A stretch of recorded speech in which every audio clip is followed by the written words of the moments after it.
Hello friend, मैं हूं ताबिश खान। आप देख रहे हैं हमारा channel skill India with Tabish. आज हम आपके लिए लेके आए हैं एक ऐसा टॉपिक जिसका नाम है किराना स्टोर लाइफ साइकिल, या फिर हम इसको शॉर्ट फॉर्म में भी बोल सकते हैं KSLC। आज हम बात करेंगे किराना स्टोर लाइफ साइकिल के बारे में। इसमें हम आज आपको बताएंगे कैसे एक किराना स्टोर को ओपन जब आप करते हैं तो ओपन करने के बाद कौन कौन सी स्टेज से गुजरना होता है, और उस स्टेज से गुजरने के बाद लास्ट स्टेज डिक्लाइन आती है। और डिक्लाइन में क्या होता है कि हमारा जो कंपनी है या फिर हमारा जो स्टोर है वो लॉस में जाने लगता है। तो इससे हम कैसे बचें, इसके बारे में भी हम आज आपको इस वीडियो के अंदर बताएंगे और आपको इस लाइफ साइकिल के बारे में बताएंगे। फ्रेंड, इसको हिंदी में जीवन चक्र भी बोलते हैं या फिर हम कह सकते हैं लाइफ साइकिल। और आज हम बात कर रहे हैं किराना स्टोर लाइफ साइकिल के बारे में।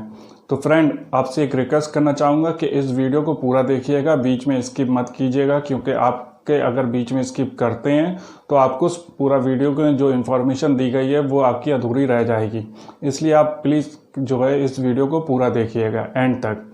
फ्रेंड, वीडियो स्टार्ट करने से पहले आप सभी से एक रिक्वेस्ट करना चाहूँगा, अगर आप हमारे चैनल पर न्यू हैं तो प्लीज़ हमारे चैनल को सब्सक्राइब जरूर कर लीजिएगा, साथ में बेल आइकन को जरूर दबाइएगा ताकि आने वाले नेक्स्ट वीडियो के नोटिफिकेशन आप तक पहुँच सकें। चलिए फ्रेंड, स्टार्ट करते हैं अपने वीडियो। फ्रेंड, जैसे कि आप ग्राफ में देख सकते हैं कि जो सबसे नीचे वाला जो साइड है इसमें आप देख सकते हैं जो टाइमिंग दिया हुआ है, टाइम किस तरीके से आगे बढ़ता है, ठीक है। उसके बाद में आप देख सकते हैं जो एरो दिया हुआ है सीधा, उस पर लिखा हुआ है सेल्स ग्रोथ। तो हम इसको ऐसे दर्शा रहे हैं जिससे कि हम आपको बताना चाह रहे हैं कि सेल हमारी ऊपर की तरफ कैसे बढ़ती है और टाइमिंग इस साइड में कैसे बढ़ रहा है, ठीक है। तो जो सबसे पहला पॉइंट है जो जीरो से स्टार्ट हो रहा है वो है हमारा जाके इंट्रो स्टेज या फिर इंट्रोडक्टिव स्टेज, ठीक है। इसको जो है स्टार्टिंग स्टेज बोलते हैं या इंट्रोडक्शन स्टेज भी बोल सकते हैं। तो फ्रेंड, इंट्रोडक्टिव स्टेज में क्या होता है इसके बारे में मैं आपको बाद में बताऊंगा। पहले मैं आपको इस ग्राफ के बारे में पूरा बता देता हूँ। तो पहला हो गया इंट्रोडक्टिव स्टेज। उसके बाद में जो स्टेज आती है वो होती है ग्रोथ स्टेज, जहाँ पे हमारी सेल जो है वो ग्रोथ करती है। फ्रेंड, हमारी थर्ड नंबर पर आती है मैच्योरिटी स्टेज। मैच्योरिटी स्टेज में क्या होता है कि हमारा जो ग्राफ होता है वो पीक लेवल पे होता है, यानी कि जो हमारी सेल होती है वो पीक लेवल पे पहुंच जाती है, यानी कि सबसे ऊपर, ठीक है। तो अभी हम इसके बारे में आपको और विस्तार से बताएंगे, लेकिन उससे पहले हम आपको बता देते हैं इसके बाद में जो 4 नंबर की स्टेज आ रही है वो है डिक्लाइन स्टेज। डिक्लाइन में आप देख रहे हैं ग्राफ नीचे जा रहा है, तो नीचे जाने का मतलब आप समझ सकते हैं। चलिए फ्रेंड, अब हम स्टार्ट करते हैं। आपको हम पहला बताते हैं जो सबसे नंबर 1 स्टेज है वो है इंट्रोडक्टिव स्टेज, या फिर उसको हम बोल सकते हैं इंट्रो स्टेज, ठीक है। इंट्रो स्टेज यानी शुरुआती स्टेज। इसमें क्या होता है और कितना टाइम लगता है। जब आप एक किराना स्टोर ओपन करते हैं अपना, तो ऐसा नहीं होता है जैसे कि मेरे पास कमेंट आते रहते हैं, कई लोगों को कमेंट आते हैं कि मेरा किराना स्टोर मैंने ओपन किया है और मुझे 3 महीने हो गए, और मुझे 4 महीने हो गए, मुझे 6 महीने हो गए, मेरा स्टोर चल नहीं रहा है। तो ऐसा नहीं है कि आप जिस दिन स्टोर ओपन करते हैं उसके 1 महीने के अंदर आपका स्टोर जो है एकदम से चलने लगे। कभी कभी कुछ परसेंट में ऐसा होता है कि किसी किसी का स्टोर चलने भी लगता है, लेकिन हर किसी का स्टोर ऐसे नहीं चलता है। स्टोर को चलने में टाइम लगता है, ठीक है। चलने का मतलब सेल बढ़ लेगा, ठीक है। तो फ्रेंड, आप लोग कमेंट करते हैं कि मेरा स्टोर मैंने 1 महीना हो गया स्टोर ओपन किए, मेरा स्टोर नहीं चल रहा है, तो उसमें चलने में थोड़ा टाइम लगता है। इसी को हम बताने के लिए आज आपके लिए ये लाइफ साइकिल लेके आए हैं।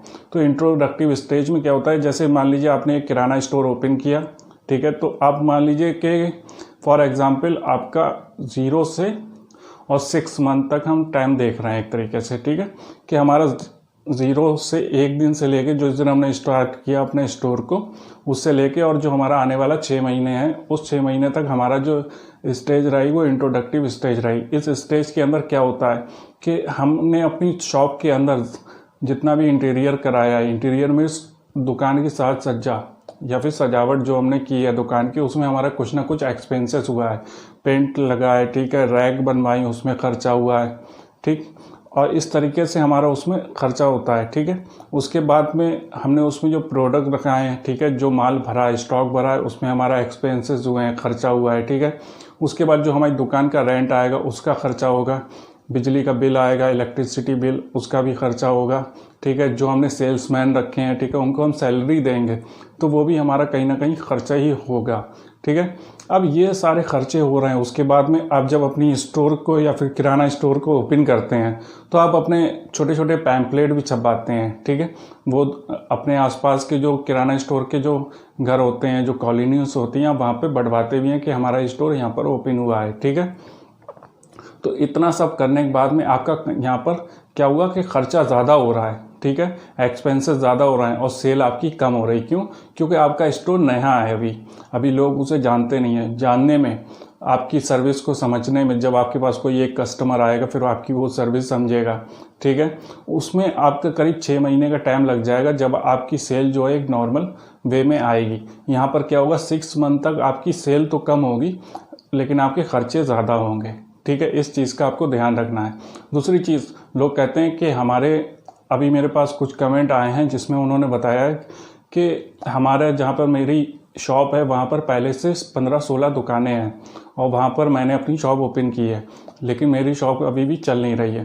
तो इसका बेसिकली यही कारण है कि हमारा जो कंपटीशन होता है वो हाई होता है। कंपटीशन मतलब प्रतिद्वंदी, ठीक है, जो हमारे और दुकानदार हैं, ठीक है, उनके पास पहले से वो कस्टमर जा रहे हैं तो उन्होंने अपना कस्टमर से अच्छा रिलेशन बनाया हुआ। आपने क्या करा, अपनी नई शॉप ओपन की, ठीक है, आप चाह रहे हैं कि आपके पास स्टार्टिंग से ही कस्टमर आने लगे, तो ऐसा नहीं होगा। क्यों? क्योंकि वो कस्टमर उनसे पहले से अटैच हैं, उनका और कस्टमर का अच्छा रिलेशनशिप बना हुआ है। अब आपको अपने कस्टमर से रिलेशनशिप बनाना है, उसमें आपको कम से कम 6 महीने का टाइम लग जाएगा, ठीक है। तो जो पहली स्टेज होती है इंट्रोडक्टिव स्टेज, उसके अंदर यही सब होता है कि आपका खर्चा ज़्यादा होता है और आपकी सेल कम होती है, लेकिन आपको धीरज बनाए रखना है और अच्छे से काम करना है तो आपकी जो है ना वो सेल ग्रोथ होने लगेगी। उसके बाद में हम बात करते हैं, हमारा सेकंड स्टेज है वो ग्रोथ स्टेज। ग्रोथ स्टेज के अंदर क्या होता है कि जब हमारी सेल जो है धीरे धीरे बढ़ने लगती है, ठीक है, हमें कस्टमर जानने लगते हैं, हमारी सेल बढ़ने लगती है और हमारे खर्चे और जो हमारे सेल है वो तकरीबन आपके परसेंटेज के हिसाब से देखा जाए तो थोड़ा सा ऊपर नीचे हो सकता है लेकिन वो हमारी सेम होने लगती है। यानी कि जितने हमारे खर्चे हो रहे हैं, अब पहले क्या था, इंट्रोडक्टिव स्टेज में खर्चे ज़्यादा हो रहे थे और इनकम कम हो रही थी, लेकिन अब यहाँ पर क्या हो रहा है कि हमारी जो सेल है वो बढ़ गई है, ठीक है। अब हमारी सेल जो है इंट्रोडक्टिव से आगे निकल के ग्रोथ स्टेज में आ गई, यानी कि अब हमारी सेल बढ़ गई है, ठीक है। अब सेल बढ़ी लेकिन खर्चे का क्या हुआ, खर्चा और सेल अब दोनों चीज़ लगभग बराबर हो गए हैं, ठीक है। हम जितना खर्चा कर रहे हैं उतना ही हमारी सेल भी हो रही है, ठीक है।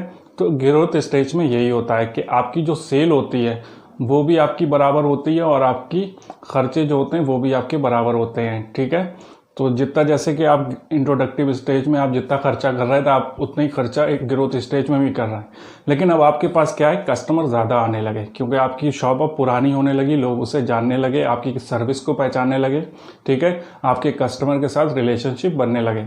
अब इसके बाद में हम बात करते हैं हमारी तीसरी स्टेज है मैच्योरिटी स्टेज।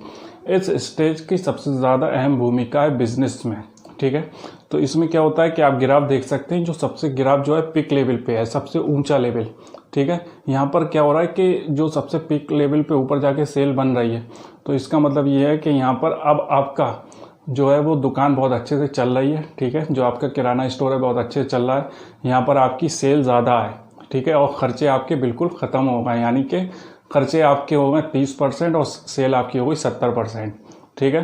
तो अब आपको क्या है कि अगर आप खर्चा ना भी करें, आप पैम्पलेट ना छपवाएं, ठीक है, एक्सपेंसेस ज़्यादा ना करें, मार्केटिंग ना करें, कुछ भी ना करें, तब भी आपकी शॉप पर कस्टमर आएगा और आपसे प्रोडक्ट लेके जाएगा, ठीक है। तो यहाँ पर क्या होगा, आपकी सेल तो बढ़ेगी, ठीक है, लेकिन आपके खर्चे कम से कम होंगे। तो ये जो मैच्योरिटी स्टेज होती है, यहाँ पर आपकी सेल पिक लेवल पे पहुँच जाती है। उसके बाद में क्या होता है कि आपके जैसे कि 6 महीने इधर रहा या फिर 1 साल तक आपका पिक लेवल रहा या 2 साल पिक लेवल रहा, ठीक है। अब आपने क्या करा, इसके अंदर अपनी जो शॉप है उसके अंदर कोई इनोवेशन नहीं किया। इनोवेशन मीन्स कि आपने कोई नई चीज़ नहीं लेके आए, ठीक है। आपने अपने जो कस्टमर थे उनके साथ में जो रिलेशनशिप था, ठीक है, उसमें आपने ज़्यादा काम नहीं किया।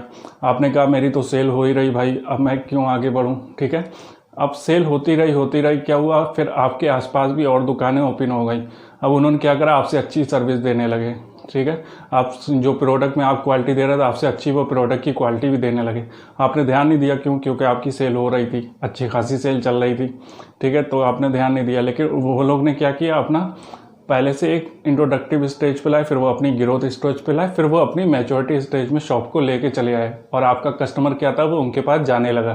तो अब आपकी सेल कहाँ चली जाएगी, 4 स्टेज में, यानी कि डिक्लाइन स्टेज में। अब वो सेल जो है ना आपकी नीचे जा रही है, आप देख सकते हैं, और नीचे जाके धीरे से ख़त्म भी हो जाएगी, यानी कि आपकी शॉप का बिल्कुल जो बिज़नेस है वो बंद होने वाला है, ठीक है, ख़त्म होने वाला है। तो अब आप उस जो डिक्लाइन स्टेज में जो आपकी सेल जा रही है, अब आप उसको कैसे बचाएंगे, ठीक है, मेन चीज़ है बचाना। तो आपको सबसे पहले ध्यान देना है कि जैसी आपकी सेल ग्रोथ स्टेज में आती है तो आपको समझ लेना है जब ग्रोथ में आई है तो मैच्योरिटी में भी आएगी और मैच्योरिटी के बाद डिक्लाइन में भी जाएगी, ठीक है। तो आपको डिक्लाइन में जाने से बचाने के लिए आपको ग्रोथ से ही काम कर देना है, स्टार्ट कर देना है। यानी कि आपकी जो रैक है आपको उसमें थोड़ा सा सुधार करना है, इनोवेशन करना है, उसे और अच्छा बनाना है, ठीक है। आपको अपने प्रोडक्ट की क्वालिटी और अच्छी कर देना है। कस्टमर सर्विस पे आपको अपना ध्यान देना है, ठीक है। कस्टमर आपकी जो मेन चीज़ है आपका कस्टमर के साथ रिलेशनशिप, उसको आपको ख़राब नहीं करना है। आपको बहुत ही अच्छे से बात करना है, ठीक है, जो ताकि आपकी जो सेल है मैच्योरिटी स्टेज में आके डिक्लाइन स्टेज में ना जाए, बल्कि मैच्योरिटी से और मैच्योरिटी में चली जाए, ठीक है। उसके लिए आपको काम करना है, ठीक है ना। तो उम्मीद करता हूँ कि आपकी पीएलसी बहुत अच्छे समझ में आ गई होगी, या फिर हम कह सकते हैं किराना स्टोर लाइफ साइकिल। जो मैंने आपको ग्राफ समझाया इसको मार्केटिंग में पीएलसी बोलते हैं, प्रोडक्ट लाइफ साइकिल। और यहाँ पे मैंने आपको बताया KSLC यानी किराना स्टोर लाइफ साइकिल। इस लाइफ साइकिल के थ्रू मैंने आपको पूरा समझाया है कि कैसे आप अपना किराना स्टोर ओपन करते हैं और किस तरीके से अपने किराना स्टोर को आगे बढ़ा सकते हैं। यानी कि मैं आपको कोशिश कर रहा हूँ समझाने की कि आपका जो बिज़नेस है, जो किराना स्टोर बिज़नेस है, वो लॉस में ना जाके फिर से वो बिज़नेस जो है ना आपका पीक लेवल में चला जाए, मैच्योरिटी स्टेज में चला जाए, जहाँ पर आपको प्रॉफिट ही प्रॉफिट हो, ठीक है। इस चीज़ का आपको बहुत अच्छे से ध्यान रखना है।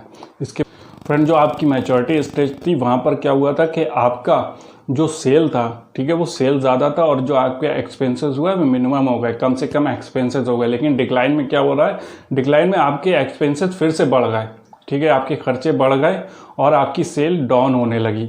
अब वो इतनी डाउन हो रही कि आप ग्राफ देख सकते हैं वो नीचे जा रही बिल्कुल। यानी कि अब आपकी सेल तो कम से कम हो जाएगी लेकिन आपके खर्चे बहुत ज़्यादा बढ़ जाएंगे, क्योंकि आपको इलेक्ट्रिसिटी बिल भी देना है, रेंट भी देना है।